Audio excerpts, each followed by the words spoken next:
सुमा बदल गई। कहानी उस घर की है जहां बहू और बेटी को एक माना जाता था, लेकिन फिर अरे शिखा बेटा, तू रसोई में क्यों घुसी रहती है? जा, रोटी मैं बना लूंगी। नहीं नहीं माँ जी, आप बैठिए, बस सारा खाना बन ही गया है। श्वेता को बोल देती हूँ, वो खाना लगा देगी सबका।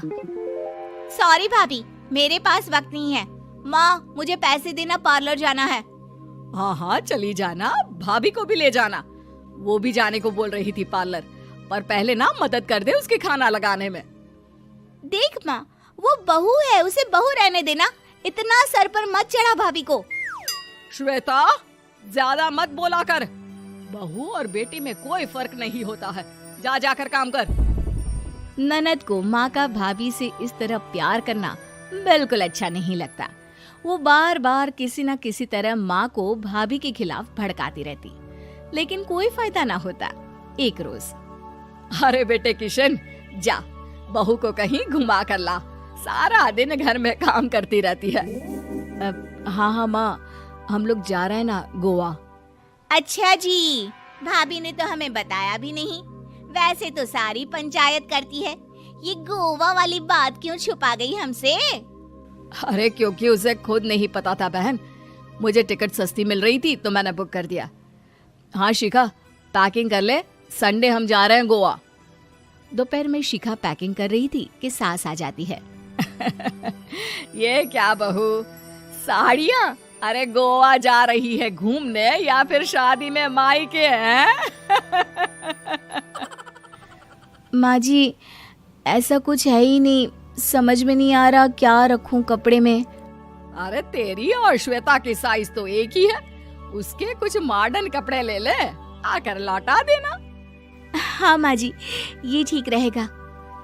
शिखा श्वेता के पास जाती है और उससे कपड़े मांगती है। ना जी ना, मैं अपने कपड़े ना दूं, वैसे भी फैल जाएंगे मेरे कपड़े, बहुत महंगे वाले हैं। शिखा मुंह लटकाकर कमरे में आ जाती है तो सास कहती है, चल तैयार हो जा, तुझे मैं शॉपिंग करा कर लाती हूँ गोवा की। बस फिर क्या था, सास बहू निकल जाते हैं मार्केट और एक से बढ़कर एक ड्रेस खरीद कर घर आते हैं। पहले बता देती कि नए कपड़े दिलाने वाली है भाभी को, तो मैं अपने ही दे देती ना भाभी को, मुझे दिला देती नए कपड़े। देख श्वेता, परिवार का मतलब सबके साथ रहना होता है, ना कि सिर्फ अपना सोचना। वैसे भी तुझे अच्छे संस्कार सीखने चाहिए।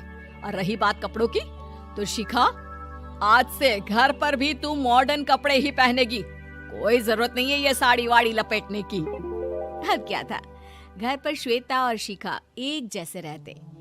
एक बार पड़ोसन आती है। अरे बेटा, अपनी माँ को तो बुलाना जरा, बात करनी है। शिखा सास को बताती है और रसोई में चली जाती है। ये आपकी बेटी बहुत बड़ी हो गई है, इसके लिए एक रिश्ता है, कहो तो बता दूं।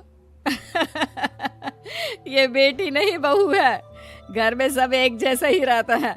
वैसे मेरी बेटी भी बड़ी हो गई है, कोई रिश्ता हो तो जरूर बताना।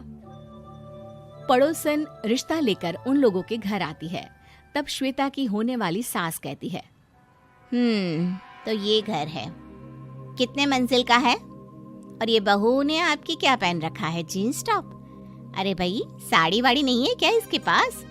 देखिए, सर्दी है तो साड़ी में बहू कैसे मैनेज करती, वैसे पहनती है साड़ी भी। देखिए, हम लोग ठहरे पैसे वाले लोग, कोई कमी नहीं है हम लोगों के पास पैसों की, बहुत पैसे हैं, जमीन, नौकर चाकर, कार, सब कुछ है, लेकिन घर में संस्कारी बहू चाहिए। समझ रही हैं ना आप? सास कुछ कहती कि श्वेता बोल पड़ती है, हाय रे, नौकर चाकर से लेकर जमीन, कार, पैसा, हाँ, मुझे रिश्ता मंजूर है मुझे। अरे रुक जा श्वेता, मैं बात कर रही हूँ ना। देखिए, हम लोगों के घर इतनी आजादी नहीं मिलेगी।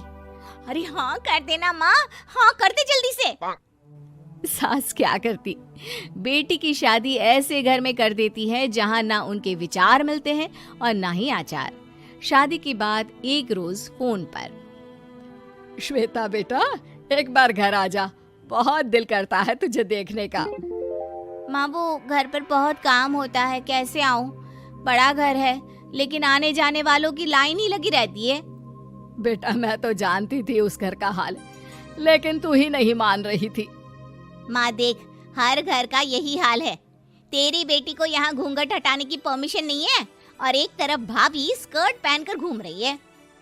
बेटा मुझे क्या पता था कि मेरी बेटी को ससुराल के नाम पर पिंजरा मिल जाएगा। अच्छा माँ, फोन रखती हूँ, सास को गर्मा गर्म रोटी खिलानी है। तुम लोगों की तरह नहीं कि एक रोटी बनाओ, एक सब्जी बनाओ, फिर सारा दिन फ्री होकर घूमो। सास फोन तो रख देती है, लेकिन सोच में पड़ जाती है कि एक तरफ बेटी जिसे कोई आजादी नहीं, वहीं दूसरी तरफ बहू जिसे देखकर लगता ही नहीं कि उसकी शादी भी हुई है। अगले रोज। शिखा, अरे ओ शिखा। हाँ माँ, क्या हुआ? कुछ चाहिए आपको? मैं जिम जा रही थी।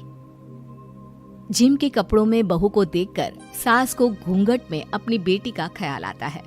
देख बहू, घर में बहू की तरह रहा कर। इतने टाइट कपड़े पहनकर जिम जाना पसंद नहीं मुझे। जा जाकर रोटी बना।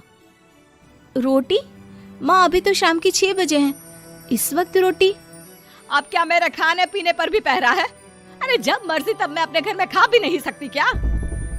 बहू को अजीब लगता है। वो समझ नहीं पाती कि जो सास कल तक इतनी सपोर्टिव थी, उन्हें अचानक से क्या हो गया।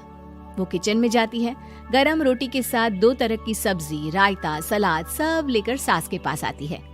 माँ जी, खाना। इतना सारा खाना? राक्षस समझा है क्या मुझे? रोटी मांगी थी मैंने गर्मा गर्म बस। पर माँ जी, रोटी खाती किससे आप? सब्जी तो बनानी थी ना। अरे भूख मर गई मेरी तेरी बहस से। जा जाकर काम कर, अंदर पूरी रसोई साफ कर। बहू अंदर चली जाती है। थोड़ी देर में श्वेता घर आती है। अरे शिखा जल्दी से चाय ला, पकवान बना, मेरी बेटी आई है। अरे नहीं नहीं माँ, ड्राइवर बाहर खड़ा है। मैं तो घर का कोई सामान खरीदने के बहाने यहाँ आ गई हूँ, मुझे जाना होगा। अरे बेटा, पर कितने दिनों बाद देख रही हूँ तुझे, रहने आ जाना 2-4 दिन के लिए। आ जाऊंगी माँ, जब मेरी सास मरेगी तब।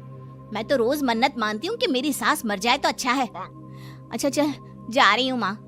हे भगवान, कैसे कैसे दिन देखने पड़ रहे हैं मेरी बेटी को। सास अंदर जाती है, जहाँ श्वेता की जिम वाली सहेली का फोन आया होता है। क्या बात है, आज जिम नहीं आई? अरे पता नहीं यार, आज माँ को क्या हो गया अचानक।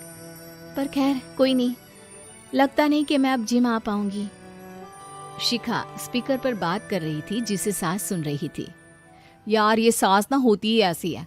मैं तो कहती हूँ बुढ़िया जल्दी मरे और तू आराम से जिए। शिखा को सहेली की बात पर गुस्सा आ जाता है। माँ के मरने की कौन सा बच्चा दुआ मांगता है मोहिनी? आगे से ऐसी बात मेरे सामने मत करना। हमारे घर की शोभा ही माँ है। क्या हुआ जो थोड़ी सख्ती दिखा रही है? उसमें भी कोई ना कोई उनकी भलाई ही होगी। मैं तो कहती हूँ भगवान मेरे जैसी सास सबको दे, जो सिर्फ माँ की तरह है। सास वाली तो कोई बात ही नहीं है उनमें। सास ये बात सुन रही थी। उनकी आंख में आंसू आ जाते हैं कि क्यों वो बेटी की किस्मत में बहू को भी भागीदार बना रही थी। शिखा, अरे ओ शिखा, क्या हो गया? जिम नहीं जाना क्या?